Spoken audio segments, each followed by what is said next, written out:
Let's do some Passmed questions.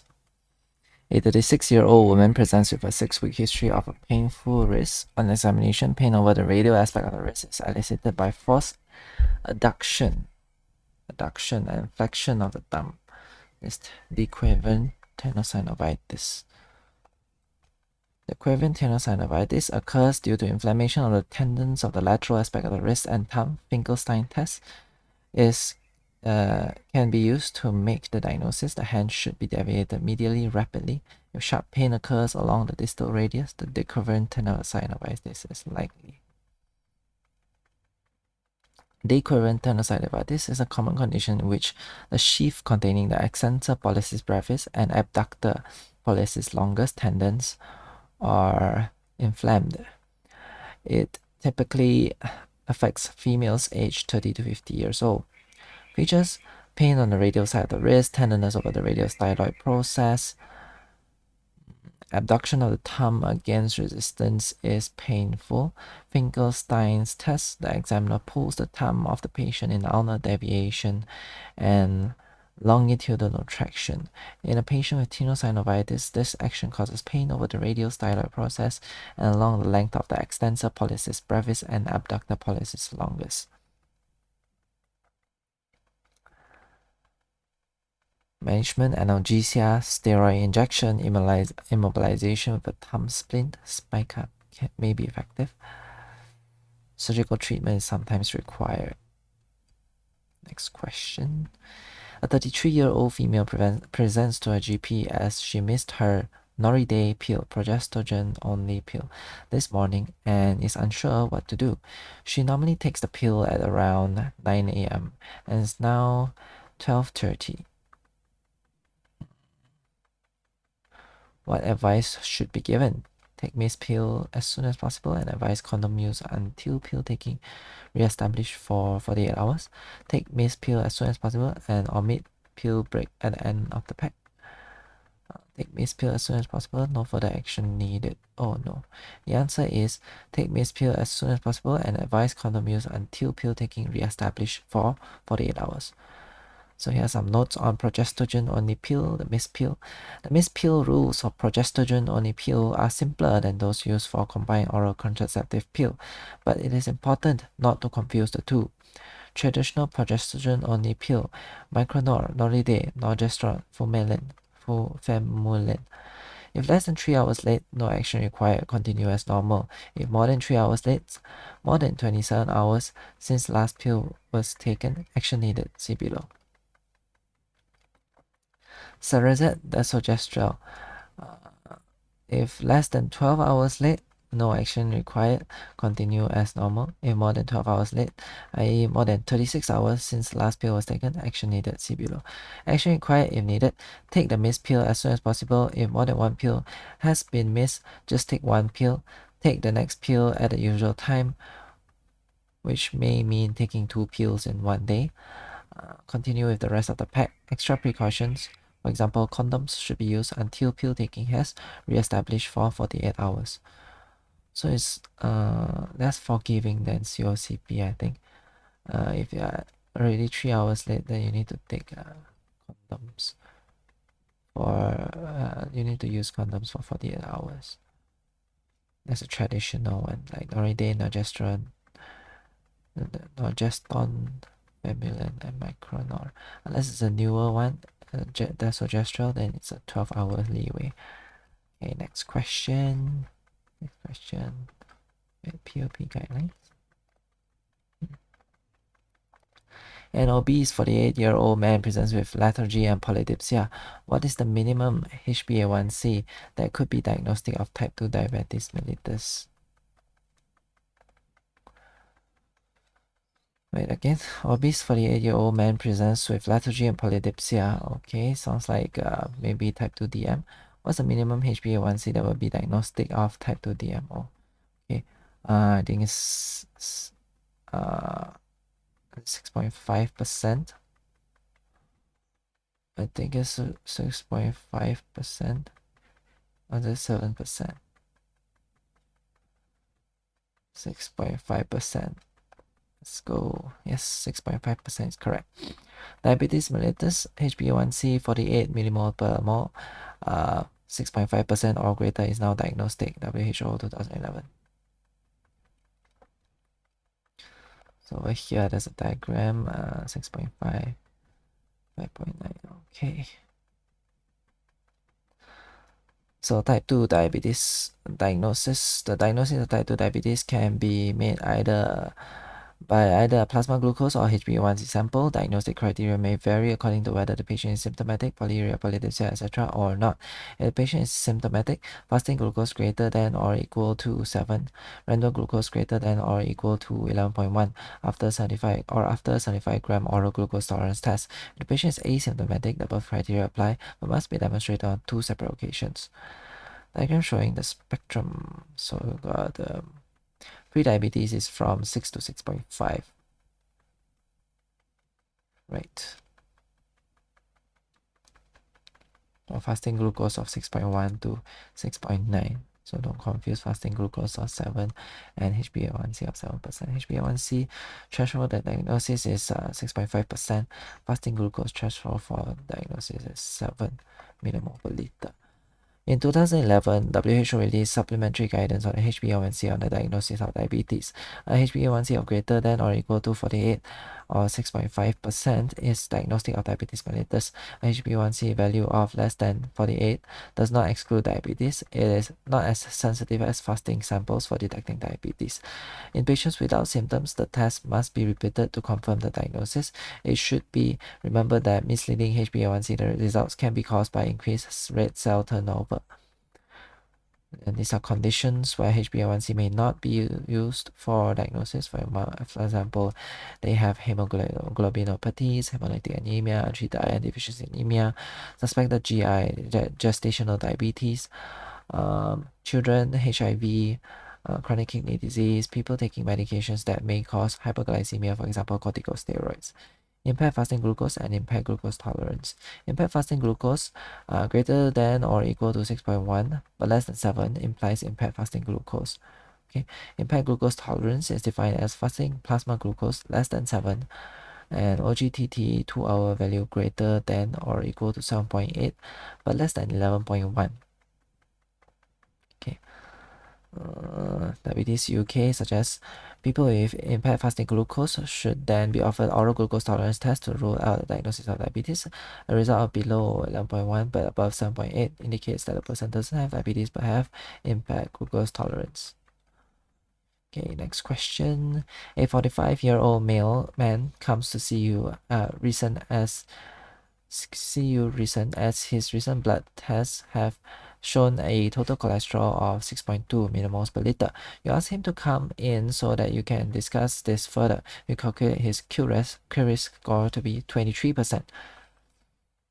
Okay, he smokes 10 cigarettes a day and has been smoking for the past 20 years. His father died of a heart attack age 50. His past medical history include asthma. Which of the following medications would you ask him to start? So, Q-risk of 23%, smoker, father die of MI, past medical history include asthma. This is still primary prevention because he doesn't have any symptoms yet. So probably curious 23%. The threshold is 10%, is it? Atorvastatin 20 mg. Yes. Atorvastatin 20 mg is a high intensity statin and should be started as primary prevention against cardiovascular disease. Atorvastatin 80 mg is used in secondary prevention. Simvastatin 10 mg and 20 mg are low intensity statins. Statin treatment should be combined with lifestyle measurements such as increased physical activity, reduction in alcohol intake, and adoption of a cardioproductive diet. Let's look at NICE guidelines.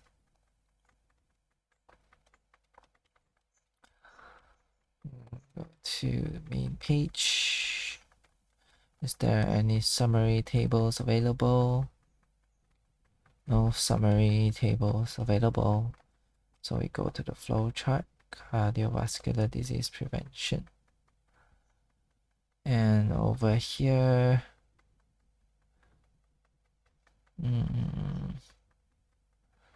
Think here, assessment of the risk first. Full formal risk assessment. For the primary prevention of cardiovascular disease in primary care, use a systematic strategy to identify people who are likely to be at high risk. Prioritize people on the basis of estimate of their cardiovascular disease risk before a full formal risk assessment. Estimate their cardiovascular disease risk using cardiovascular disease risk factors already recorded in primary care electronic medical records. People older than 40 should have their estimate of cardiovascular disease risk reviewed on an ongoing basis. Prioritize people for a full formal risk assessment if their estimated 10-year risk of cardiovascular disease is 10% or more. Discuss the process of risk assessment with the person identified as being at risk, including the option of declining any formal risk assessment. Do not use opportunistic assessment as the main strategy in primary care to identify cardiovascular disease risk in unselected people. Routinely record ethnicity, BMI, and family history of premature cardiovascular disease in medical records. Consider socioeconomic status as an additional factor that contributes to cardiovascular disease risk. Full formal risk assessment using Q risk 2.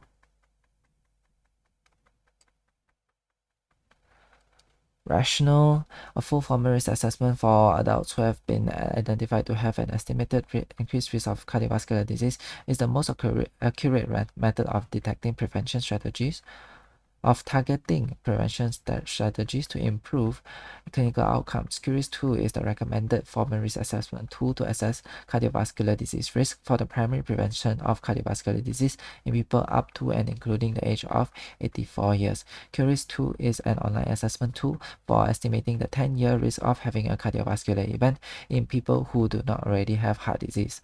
A person with 10-year risk of cardiovascular disease can be used to inform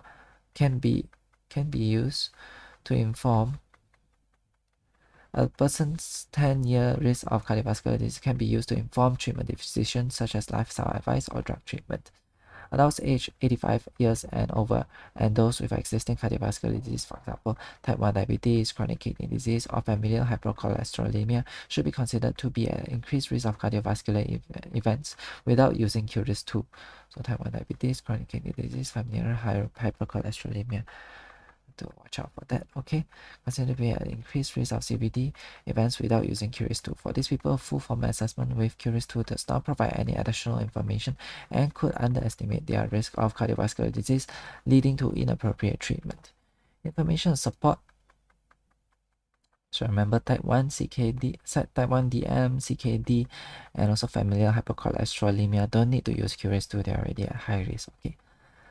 Provide information. NICE has produced guidance on the components of good patient experience in the adult NHS surveys. Use everyday jargon-free language. Set aside adequate time during the consultation to provide information. Document the discussion. Offer people with information about the absolute risk. Presents individual risk and benefit scenarios. Present the absolute risk events numerically. Use appropriate diagrams and text. Assess readiness for lifestyle change. Okay, carry out full risk assessment. Be aware that all cardiovascular disease risk assessment tools can provide only an approximate lab value for cardiovascular disease risk. Interpretation of cardiovascular disease risk scores should always reflect informal clinical judgment. Complete as many fields of the risk assessment tool as possible when using the risk score to inform drug treatment decisions, particularly if it is near the threshold for treatment. Take into account other factors that may predispose the person to premature cardiovascular disease and may not be indicated in calculated risk scores. Recognize that standard cardiovascular disease risk scores will underestimate risk in people who have additional risk because of underlying medical conditions or treatments. This group include people treated for HIV, people with serious mental health problems, people taking medicines that can cause dyslipidemia such as antipsychotic medication, corticosteroid or immunosuppressant drugs, people with autoimmune disorders such as systemic lupus erythematosus and other systemic inflammatory disorders. Recognize that cardiovascular disease risk will be underestimated in people who are already taking antihypertensive or lipid modification therapy or who have recently stopped smoking. Use clinical judgment to decide on further treatment of risk factors in people who are below the cardiovascular disease risk threshold for treatment. Severe obesity, BMI greater than 40, increases cardiovascular disease risk. Take this into account when using the risk scores to inform treatment decisions in this group.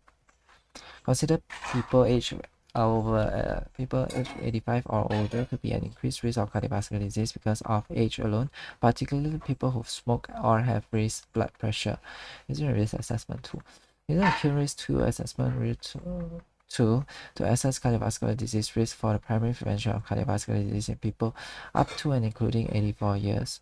Use the Curis tool assessment tool to assess the cardiovascular disease risk in people with type 2 diabetes.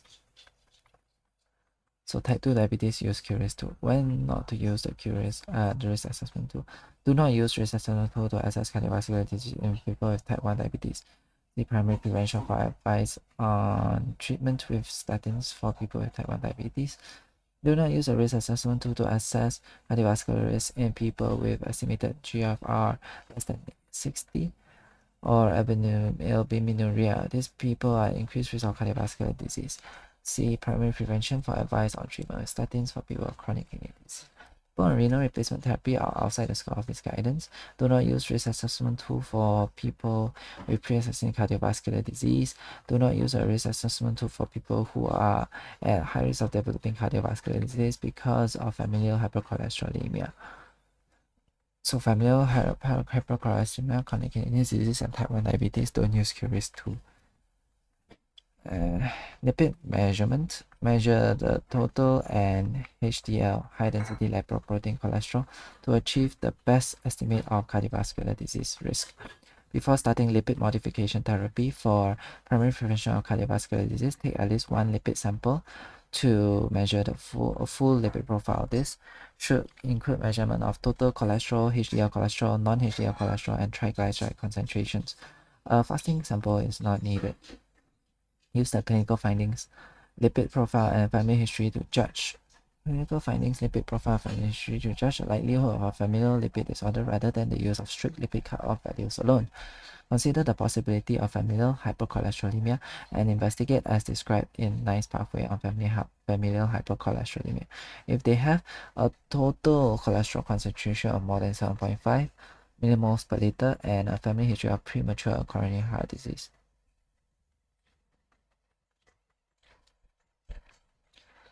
When to seek advice or refer to specialists, arrange for specialist assessment for people with total cholesterol concentration of more than 9 millimoles per liter or a non-HDL cholesterol concentration of more than 7.5 millimoles per liter. Even in the absence of the first degree family history of premature coronary heart disease, refer for urgent specialist review if a person has triglyceride concentration of more than 20.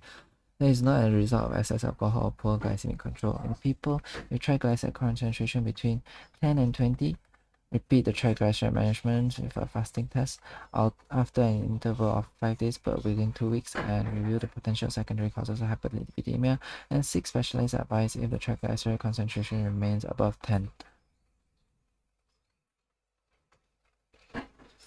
People with triglyceride concentration between 4.5 and 9.9, be aware that cardiovascular disease risk may be underestimated by risk assessment tools, and optimize the management of other cardiovascular disease risk factors present, and seek specialist advice on non-HDL cholesterol concentration if non-HDL cholesterol concentration is more than 7.5.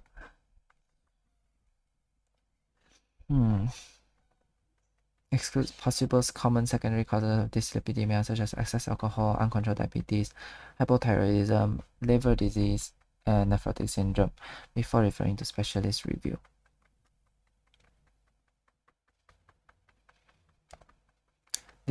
Deciding on lifestyle changes or lipid modification therapy. Primary prevention. Before offering statin treatment for primary prevention, discuss the benefits of lifestyle modification and optimize the management for all other modifiable cardiovascular risk factors if possible. Recognize that people may need support to change their lifestyle. To help them do this, refer to them to programs such as exercise referral schemes, offer people for the opportunity to have their risk of cardiovascular disease assessed again after they try to change their lifestyle.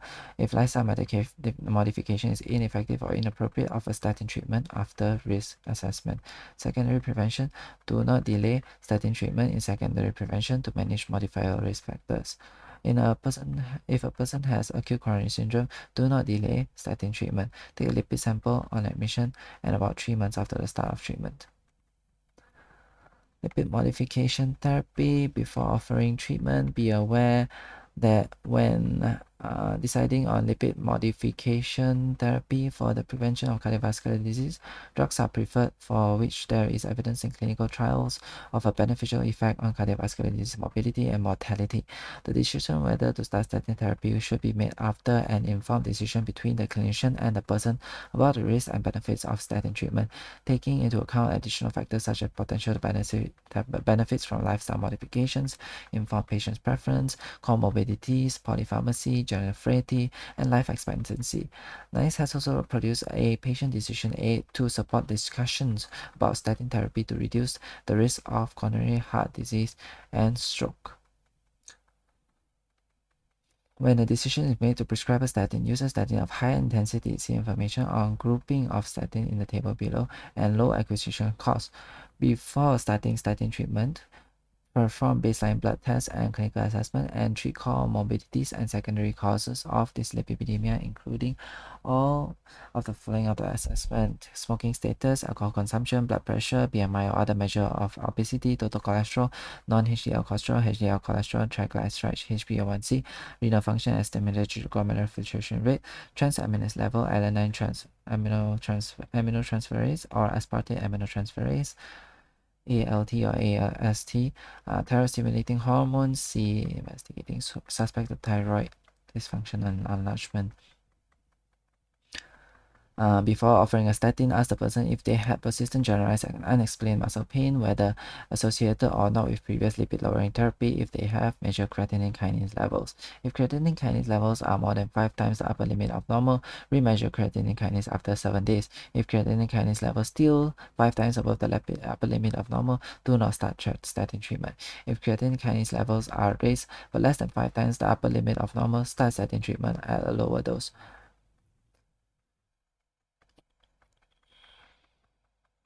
Measure baseline liver transaminase enzymes, alanine aminotransferase or aspartate aminotransferase before starting a statin. Do not routinely exclude from statin therapy people who have liver and transaminase levels that are raised but less than 3 times the upper limit of normal. Grouping of statins used in these guidelines, you have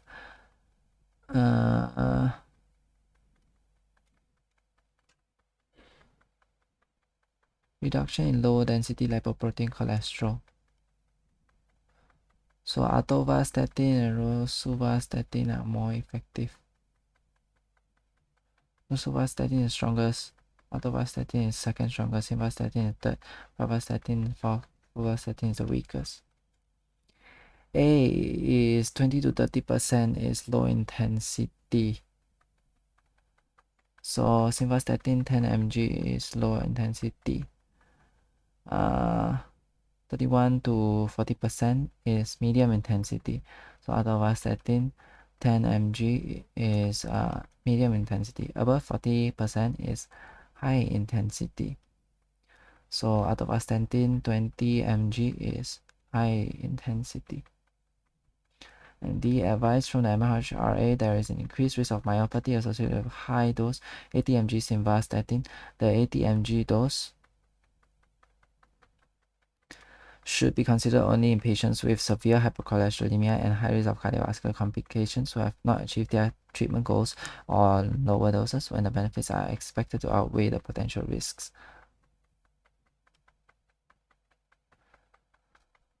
The information used to make this table is from this paper. Okay, information and advice.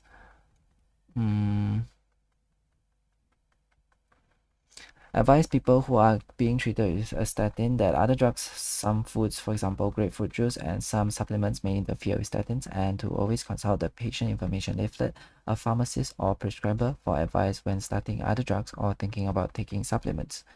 Remind the person to restart the statin if they have stopped taking it because of drug interactions or to treat intercurrent illness. Advise people who are being treated with a statin to seek medical advice if they develop muscle symptoms, pain, tenderness, or weakness. If this occurs, measure creatinine kinase. Statins are contraindicated in pregnancy. Advise women of childbearing, potential of teratogenic risk of statin, and to stop taking them if pregnancy is a possibility. Advise women planning pregnancy to stop taking statins 3 months before they attempt to conceive and to not restart them until breastfeeding is finished. Okay. Primary prevention statin treatment offer atorvastatin 20 mg for the primary prevention of cardiovascular disease to people who have a 10% or greater 10-year risk of developing cardiovascular disease. Estimate the level of risk using QRIS-2 assessment tool. For help with implementation, see these guidelines. For people aged 85 years or older, consider atorvastatin 20 mg, as statins may be of benefit in reducing the risk of non-fatal myocardial infarction. Be aware of factors that may make treatment inappropriate. People with type 1 diabetes, consider statin treatment for the primary prevention of cardiovascular disease. All adults with type 1 diabetes offer statin treatment for the primary prevention of cardiovascular disease to adults with type 1 diabetes who are older than 40 years or have had diabetes for more than 10 years or have established neuropathy or have other cardiovascular disease risk factors. Start treatment for adults with type 1 diabetes with atorvastatin 20 mg as well. People with type 2 diabetes offer atorvastatin 20 mg for the primary prevention of cardiovascular disease to people with type 2 diabetes who have a 10% or greater 10-year risk of developing cardiovascular disease. Estimate the level of risk using QRIS-2 assessment tool. People with chronic kidney disease offer atorvastatin 20 mg for the primary or secondary prevention of cardiovascular disease to people with chronic kidney disease. Increase the dose if greater than 40% reduction of non-HDL cholesterol is not achieved. See follow-up and monitoring. An estimated glomerular filtration rate is 30 ml or more. Agree to use higher doses with a renal specialist if estimated glomerular filtration rate is less than 30. For chronic kidney disease classification, see NICE pathway on chronic kidney disease. People of renal replacement therapy are outside the scope of these guidelines. Ezetimibe for treating hypercholesterolemia. Ezetimibe monotherapy is recommended as an option for treating primary heterozygous familial or non-familial hypercholesterolemia in adults in whom initial statin therapy is contraindicated. Ezetimibe. What's ezetimibe?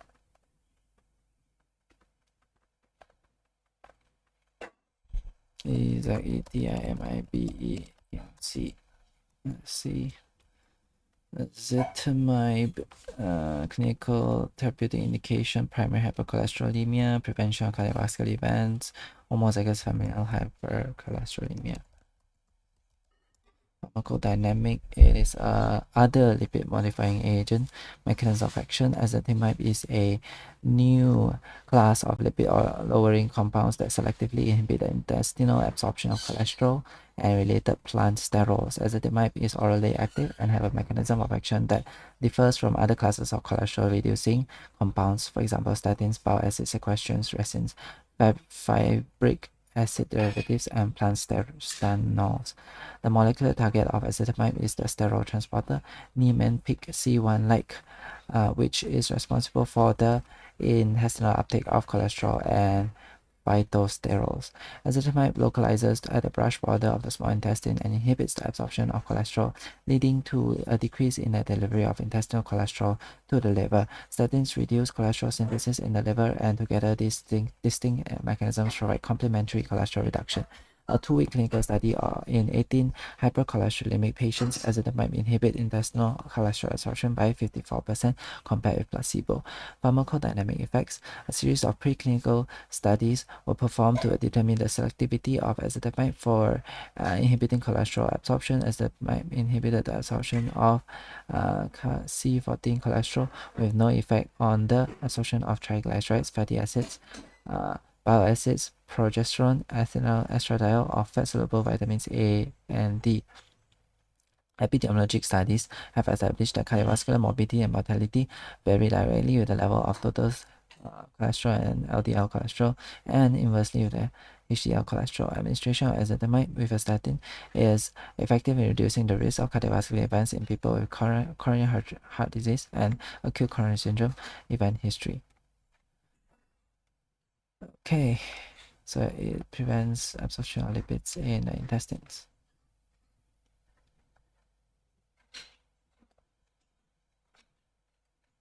So basically use QRIS-2 if curious to more than 10%, then start primary prevention with 20 mg atorvastatin. Type 1 DM also 20 mg, CKD also 20 mg. Other condition that you want to start anyway, type 1 DM, CKD, and familial. Familial also the 20 mg, I think. No, it's not mentioned here. Hey, can use ezetimibe as well if statin is not tolerated. And then what else I want to find out? Curis 2. Let's look at what Curis 2 contains. Curis 2. I guess they got their own website. I'm gonna go to MDCO because I'm used to it, but I guess they didn't license them to post it on their website. Is that the reason? Curious 2. No, that's Curious 3 really.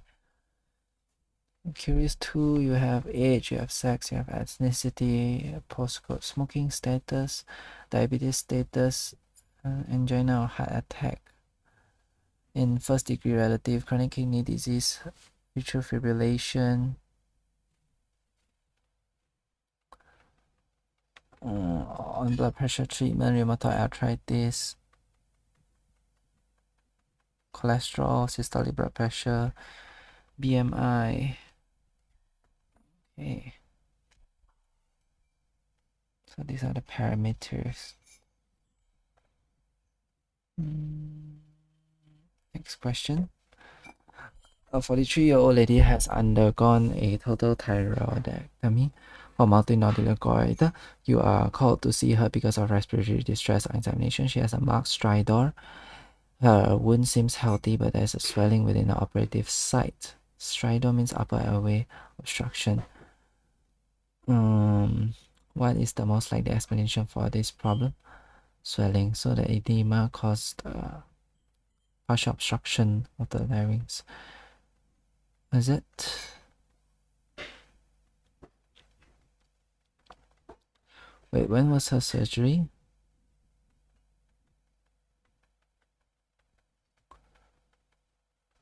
Swelling. Wound abscess. Hypocalcemic deadening. No. Internal jugular vein thrombosis. Contain hematoma. Probably. In lateral recurrent laryngeal nerve injury, she wouldn't be able. I mean, she will have a hoarse voice instead of respiratory distress, right? It can recurrent laryngeal nerve injury cause upper airway tract obstruction? I think so, right? In this setting, a contained hematoma is the most likely cause. This will impair venous return, resulting in laryngeal edema and respiratory compromise.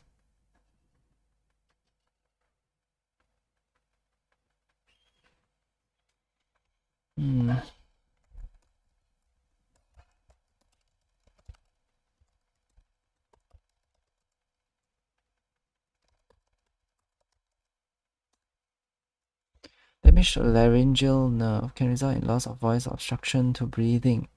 Laryngeal damage can be caused by injury, tumors, surgery, or infection.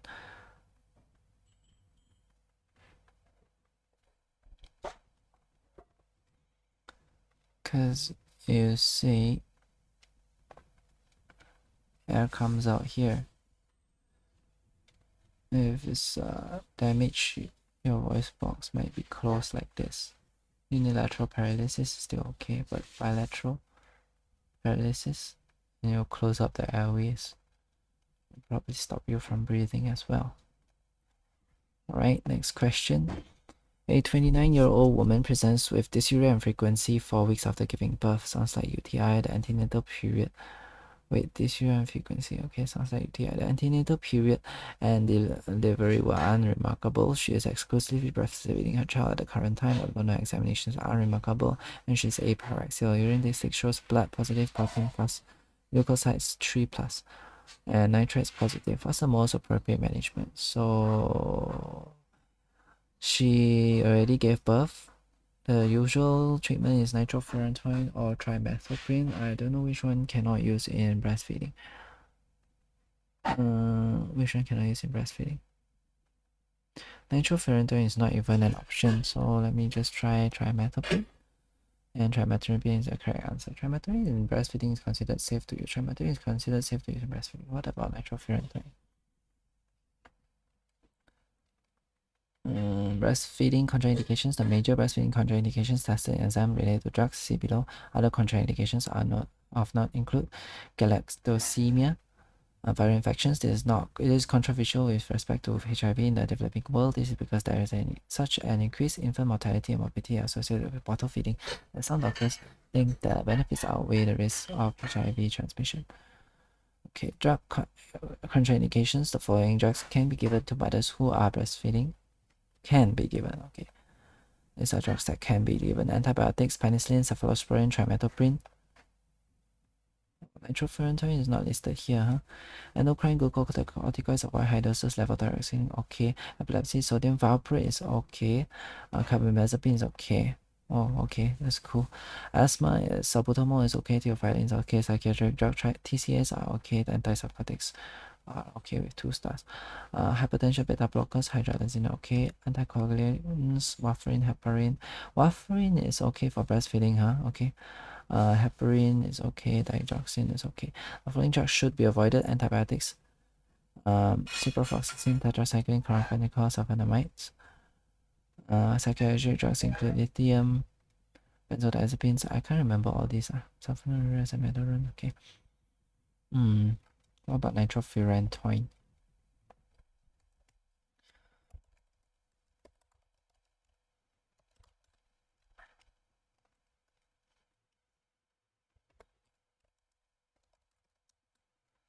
Breastfeeding an infant known or suspected to have erythrocyte enzyme deficiency, including G6PD deficiency, must be temporarily avoided since nitrofurantoin is detected in trace amounts in breast milk. That's all. For G6PD, you have to be cautious lah. This is a nitrofuran derivative, just not included here. So nitrofurantoin is generally okay as well, unless the child has G6PD, which can cause hemolysis. Okay, next question. A 25-year-old man is counseled regarding the genetics of Huntington's disease. Which one of the following best describes the concept of anticipation? Anticipation gets worse on every generation, right? The physiological effect of a patient knowing they will develop an incurable condition. No, earlier age of onset in successive generation. I think that's very accurate. Less severe disease in successive generations. No, where there is known history of inherited conditions, patients may attribute symptoms to the onset of the disease. No, screening at risk families to allow early intervention and improve outcomes. Is that what anticipation means? I don't know. But that's a good practice. Huntington disease. Oh, there's a video here. Okay. Anticipation in trinucleotide repeat disorders early onset is in successive generation. Trinucleotide repeat disorders. Trinucleotide repeat disorders are genetic conditions caused by abnormal number of repeats, expansion, or repetitive sequence of 3 nucleotides. These expansions are unstable and may enlarge, which may lead to an earlier age of onset in successive generations, a phenomenon known as anticipation. In most cases, an increase in the severity of symptoms is also noted. Examples include Fragile X, Huntington's, myotonic dystrophy, Friedreich's ataxia, spinocerebellar ataxia, spinal bulbar muscular atrophy, dentatorubral pallidus atrophy. It's unusual in not demonstrating anticipation. The USMLE video not available. Osmosis video. Let's have a look.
Question. A 24-year-old man with a 2-year history of depression presents to the emergency department with jaundice that developed 4 days ago. He has not noticed any other symptoms. His girlfriend tells you that she's worried about him because for the past year, he has been becoming increasingly forgetful. 24 years old. Sometimes acts like a different person. Man denies using alcohol and drugs and there's no travel history. 2-year history of depression. Jaundice 4 days ago. Organic problem.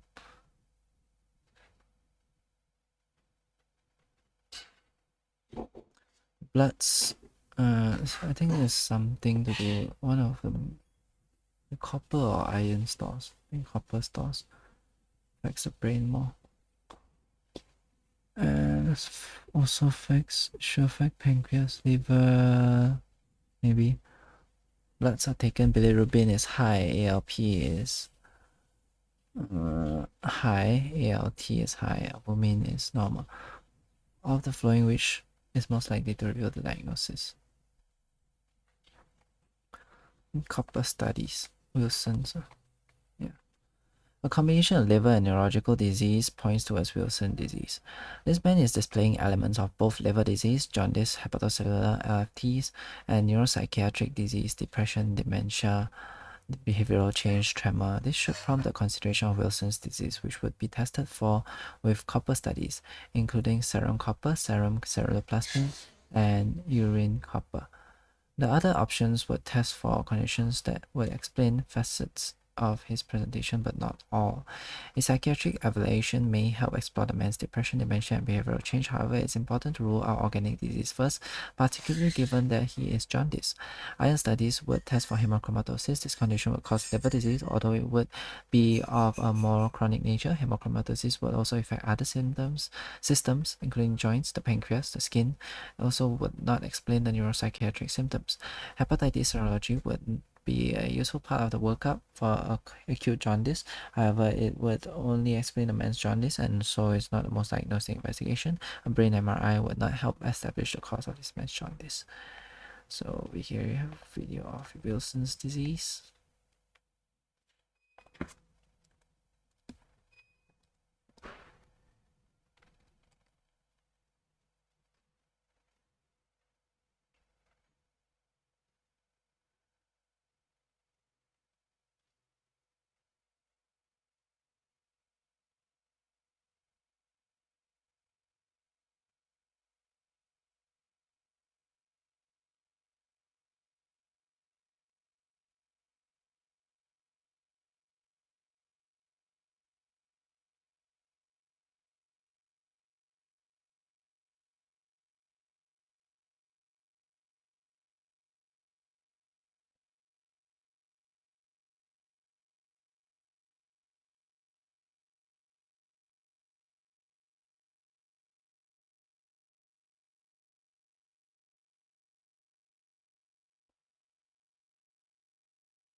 Next question.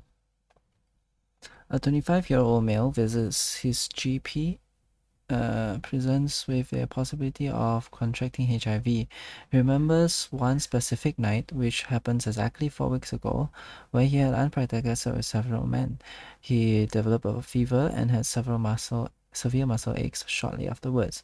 Last week, he did an ELISA test, which came back negative. What is the most appropriate message to tell the patient regarding his HIV status? ELISA test can be negative at first, right? That's the period where it would be negative. Last week. I don't know how long he has to wait. 2 months. Okay. HIV seroconversion occurs from 3 to 12 weeks. 3 weeks is about almost 1 month, and then to 12 weeks is about 3 months. So I have to wait 2 months. Okay, seroconversion, the period where an antibody response is created and is detectable, can occur between 3 to 12 weeks. Most people create antibodies between 6 and 4 weeks.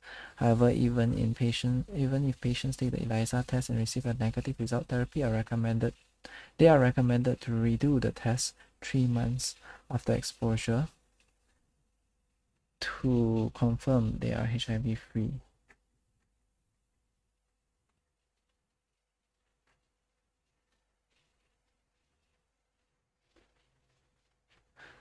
Seroconversion. HIV seroconversion. Let's read about it. HIV seroconversion is symptomatic in 60 to 80% of patients and typically presents as a glandular fever type illness. Increased symptomatic severity is associated with poorer long-term prognosis. It typically occurs 3 to 12 weeks after an infection.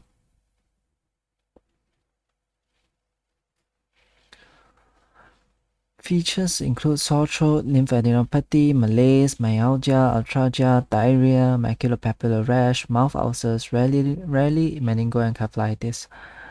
Diagnosis: antibodies to HIV may not be present. HIV PCR and P24 antigen tests can confirm the diagnosis. An illustration model of the HIV replication cycle. Each step in the cycle is numbered and concisely described. 1 is fusion HIV to the host cell surface. 2, HIV RNA reverse transcriptase integrase and other viral proteins enter the host cell. 3, viral DNA is formed by reverse transcription. 4, viral DNA is transported across the nucleus and integrates into host DNA. You have the integrase, you have the reverse transcriptase, you have the integrase. The host DNA, new viral DNA. New viral DNA is used as genomic RNA to make viral proteins. New viral RNA and proteins move to the cell surface and new immature HIV forms. The virus matures by protease, releasing individual HIV proteins. Okay. HIV PCR and P24 antigen test. What's a P24 antigen? P24 antigen test. Check your blood for HIV antigen called P24. You're first infected with HIV, and before your body has a chance to make antibodies to the virus, your blood has high level of P24. P24 antigen test is accurate 11 days to 1 month after getting infected. Here's a P24 antigen is found on the HIV virus itself. Measures the viral capsid core.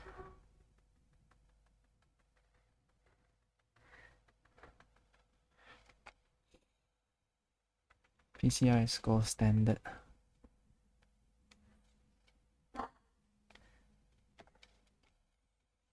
Okay, let's look at the osmosis video on HIV and AIDS.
Okay.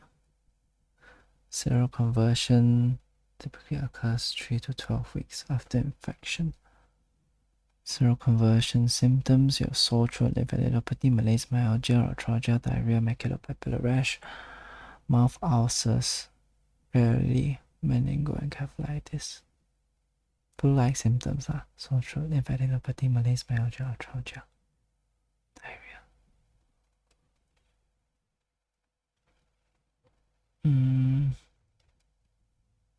ELISA test is testing for antibodies, right? So antibodies.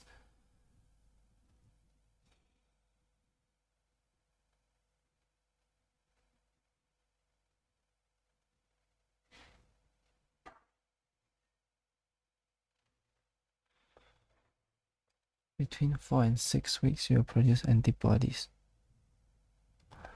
However, the standard protocol is 3 months after exposure. That's ELISA test.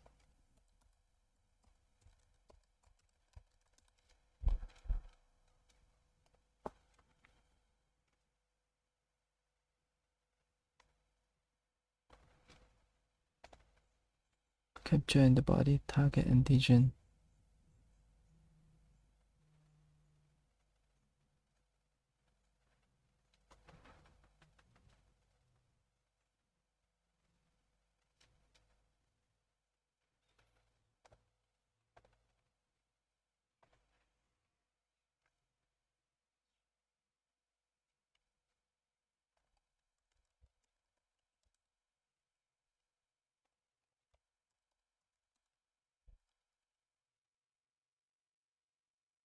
Shomu's biology.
That's Eliza.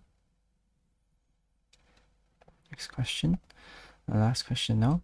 A 3-year-old girl is brought to the GP by a worried mother as her child has had a temperature of 72 hours and has now started to develop a rash over her torso and face.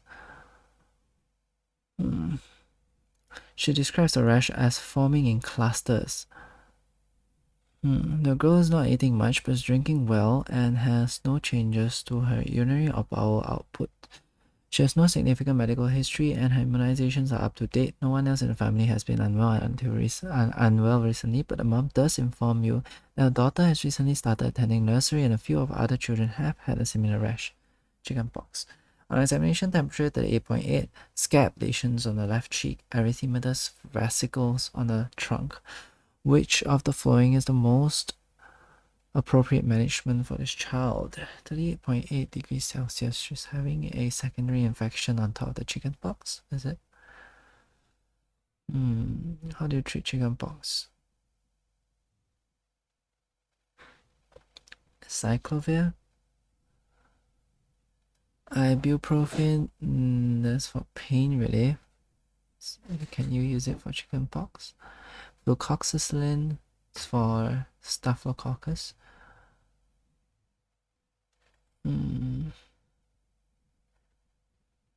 Permethrin for scabies. Topical calamine lotion is for soothing effect on the skin. It's more of symptomatic relief.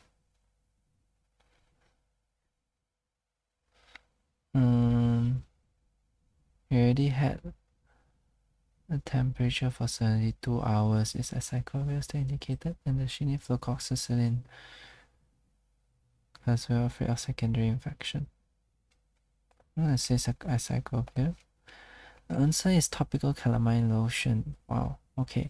Chickenpox has a prodrome of raised temperature before the rash begins on the torso and face. Chickenpox is a very infectious disease caused by varicella zoster virus and usually presents in childhood.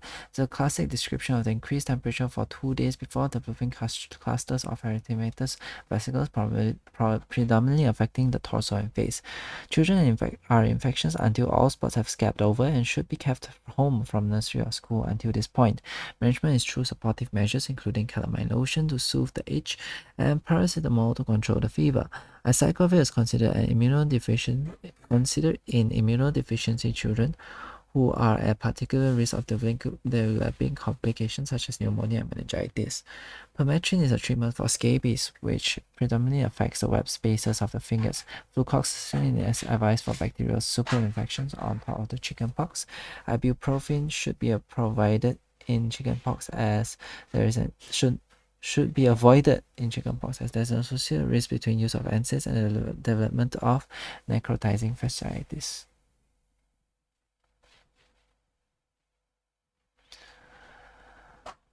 Okay, let's look at the NICE-CKS guideline for chickenpox.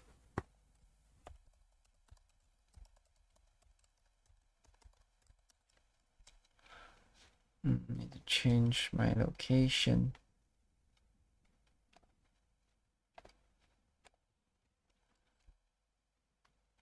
Okay.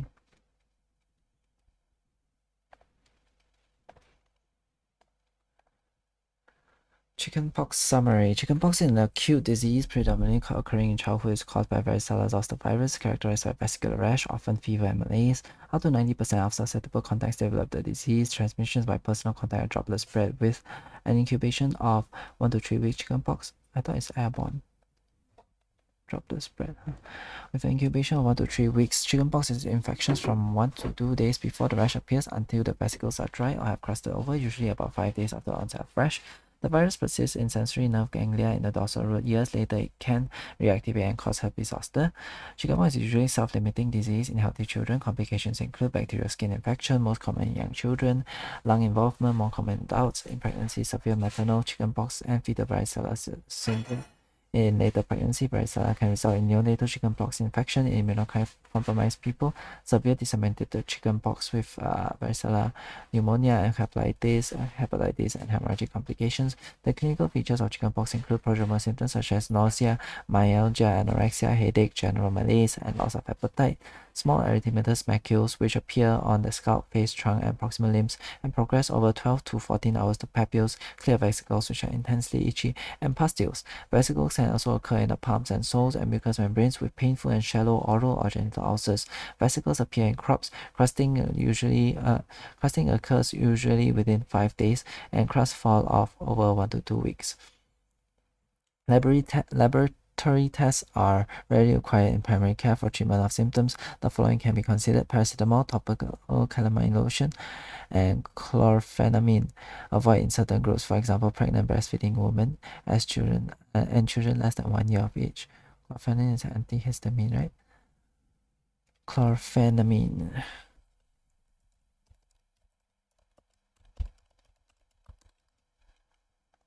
Piriton, yeah, it's antihistamine. Allergic conditions, relief of itch. It's a potent antihistamine.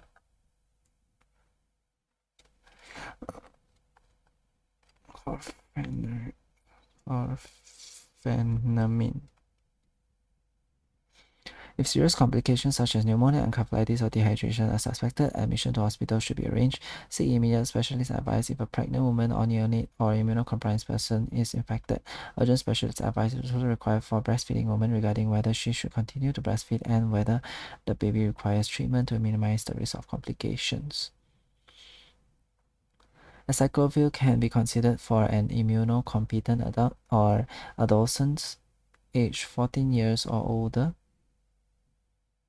who presents within 24 hours of fresh onset, particularly for people with severe chickenpox or those at risk of complications. Again, acyclovir can be considered for an immunocompetent adult or adolescent aged 14 years or older. So children know acyclovir. 3-year-old know acyclovir, I guess, because in children it's more mild. In adults, you can get more complications. Because in adults you can get more of a lung involvement. So if you present within 24 hours of the onset of the rash, you can give acyclovir in adult or adolescent age 14 years or older.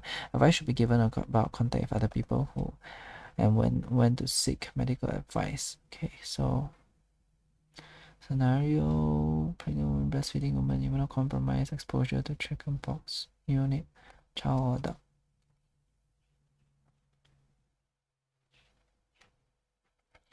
How should I manage an otherwise healthy child or adult with chickenpox?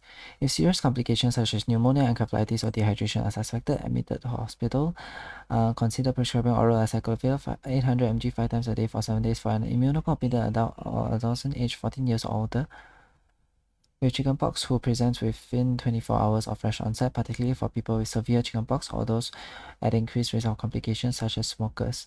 Acyclovir is not recommended for otherwise healthy children with chickenpox.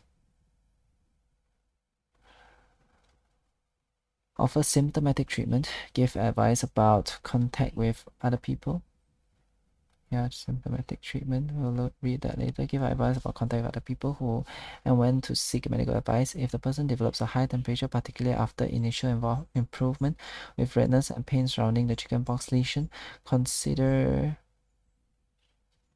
bacterial superinfection and manage accordingly. For more information on managing a person who has been in contact with but not yet developed chickenpox, see scenario: exposure to chickenpox. What advice should I give an adult or child with chickenpox? Advise the following simple measures to help alleviate symptoms. Encourage adequate fluid intake to avoid dehydration. Dress appropriately to avoid overheating or shivering. Wear smooth cotton fabrics. Keep nails short to minimize damage from scratching.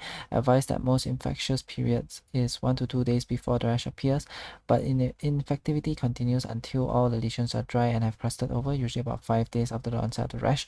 During this time, advise the person with chickenpox to avoid contact with people who are immunocompromised, for example, those receiving cancer treatment or high doses of oral steroids, or those with conditions that reduce immunity, pregnant women, infants aged 4 weeks or less. Advise that children with chickenpox should be kept away from school or nursery until all vesicles have crusted over. Inform the person to seek urgent medical advice if their condition deteriorates or they develop complications. Parents of young children with steroids should be particularly aware of bacterial infection manifesting as sudden high-grade pyrexia, often after initial improvement, erythema and tenderness surrounding the original chickenpox lesion, dehydration. Encourage and monitor fluid intake and seek medical attention if signs of dehydration develop, for example, reduced urine output, lethargy, cool peripheries, reduced skin turgor. Offer written patient information on chickenpox, such as that available for the NHS. How should I treat symptoms in an adult or child with chickenpox? Consider offering paracetamol for pain and fever or are causing distress. Avoid non-steroidal anti-inflammatory drugs. Note that oral paracetamol is not licensed for use in children under 2 months of age. For more information, see CKS topics and analgesia, mild to moderate pain. Topical calamine lotion to alleviate itch. Chlorpheniramine for treating itch associated with chickenpox for people 1 year of age or older. Calamine.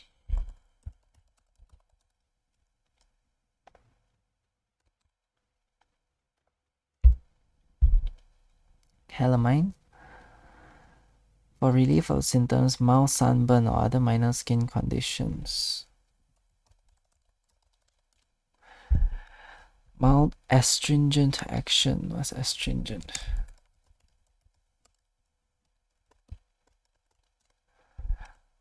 Causing the contraction of the skin or the body's tissues.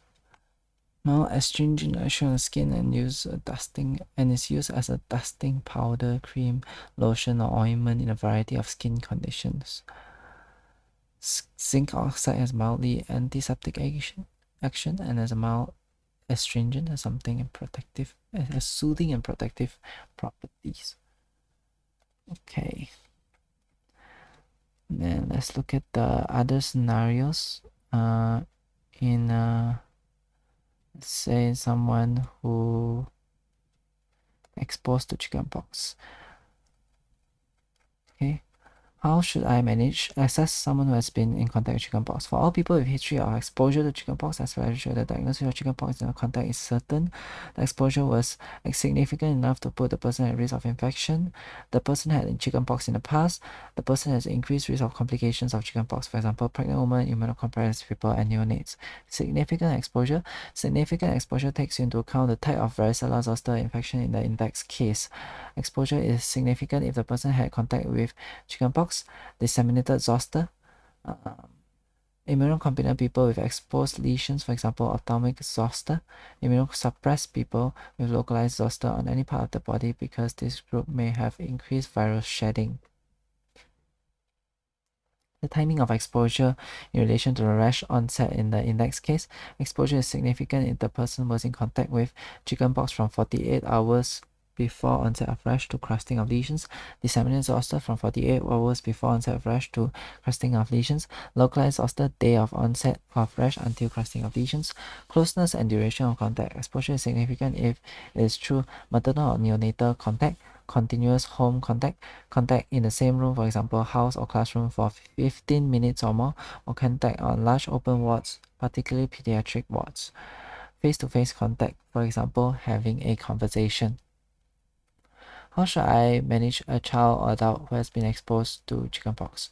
Perform a general assessment to establish the person's risk of chickenpox on the basis of their history of chickenpox, the certainty of chickenpox in contact, and the level of exposure. If the person's exposure to chickenpox is not significant, or if they have a history of chickenpox, or they are known to be immune to chickenpox, reassure. If the person is not immune, advise them that they may develop chickenpox. For healthcare workers, including people who work in hospitals and general practice who have contact with patients with significant exposure to Bacterial zoster virus, advise that If they have a definite history of chickenpox or shingles and have a significant exposure to the varicella zoster virus, they can continue working as they are considered to be protected. However, if they develop a rash or fever or feel unwell, they should seek advice from occupational health before patient contact. If they are not vaccinated and do not have a definite history of chickenpox or shingles, they should avoid contact with high-risk patients for 8 to 21 days from exposure.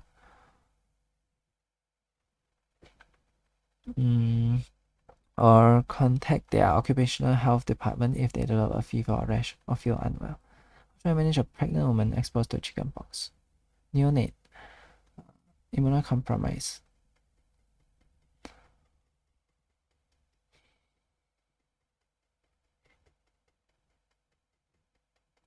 So child or adult or immunocompetent, you just advise that they might develop, but you don't give anything. And advise them to avoid people if they develop the symptoms. What a pregnant woman perform a generalized assessment to establish a woman's risk of chickenpox on the basis of her history of chickenpox, the certainty of chickenpox in the contact, and the level of exposure. If the woman has a definite history of chickenpox shingles, reassure her that she is not at risk of chickenpox because immunity can be assumed. If the woman has a history of chickenpox or shingles, or is uncertain and has a history of significant contact, seek specialist advice. Establish the stage of gestation weeks from the last menstrual period. Test for varicella zoster, immunoglobulin, IgG antibodies in the primary care if test results can be available within 2 working days of first exposure. However, local arrangement may differ, so contact the local laboratory to determine whether the result will be available within this time. If this is not possible, urgently seek specialist advice because testing in secondary care and or varicella zoster immunoglobulin prophylaxis may be needed. If the test shows varicella immunoglobulin G, reassure the woman that she is immune and cannot catch the chickenpox. If the woman's antibody status is negative, seek immediate specialist advice regarding the need for VZIG. Advise the woman to promptly seek advice from the doctor or midwife if she develops a rash and has contact with chickenpox, regardless of whether she has received VZIG. Neonate. Perform general assessment of the escalation of neonate's risk of chickenpox on the basis of the certainty of chickenpox in the contact and the level of exposure. If the neonate's mother is the contact, determine whether in relation to delivery she developed chickenpox in someone else. If someone else is the contact, determine the age of the neonate at the time of contact. Seek urgent specialist advice regarding the need for testing and further management, and whether the mother should continue to breastfeed if she has chickenpox. Perform general assessment. Seek same-day specialist advice regarding testing and management.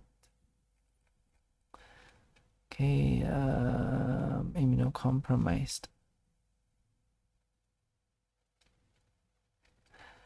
How should I manage immunocompromised person with chickenpox?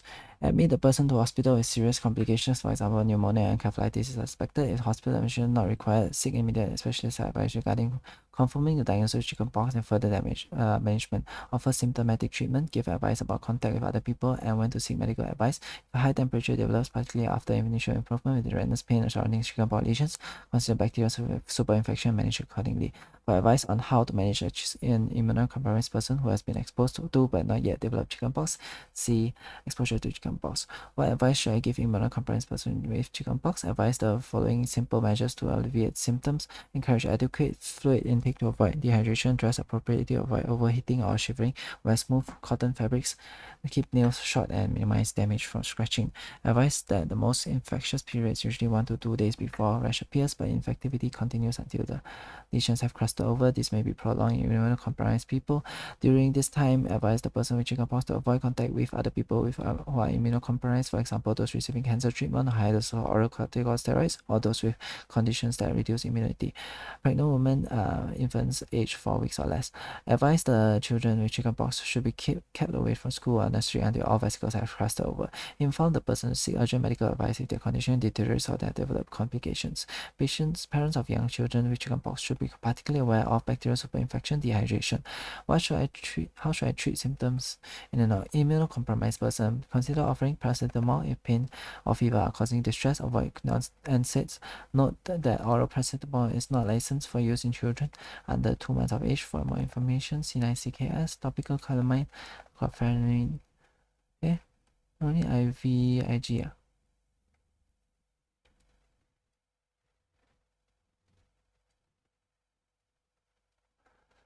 I guess if you worsen, then you need to admit. But you need to give immunoglobulins unless it's a pregnant woman and then they don't have previous immunity. Strange, huh? So mostly it's just symptomatic treatment. Cyclovir only if 24 hours, present within 24 hours. Right. Okay, let's look at the Passmed's notes on chickenpox. Chickenpox is caused by primary infection with varicella zoster virus. Shingles is reactivation of dormant virus in dorsal root ganglion. Chickenpox is highly infectious, spread by a respiratory route, can be caught from someone with shingles. Infectivity 4 days before rash, until it's 2 days before rash, not 4 days. Until 5 days after rash first appeared. See the star. What does the star mean? What the star? No, nobody thought about the star. Okay, never mind. Incubation period 10 to 21 days. Clinical features tend to be more severe in older children or adults. Fever, initially itchy rash starting on the head or trunk before spreading, initially macular, then papillary and vascular. Systemic upset is usually mild. Management is supportive. Keep cool, trim nails, calamine lotion, skull exclusion. 9CKS state the following: advise the person that infectious period is 1 to 2 days before rash appears, but infectivity continues until all the way lesions are dry. Cross the over usually about 5 days after onset of rash. Immunocompromised patients and newborns with peripartum exposure should receive varicella zoster. Is that IG? If chickenpox developed, then IVS cyclovir should be considered.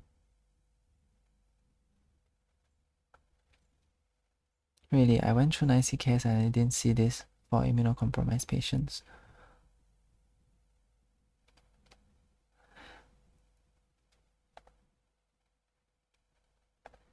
Correct, right. Immunocompromised. No mention. No mention at all.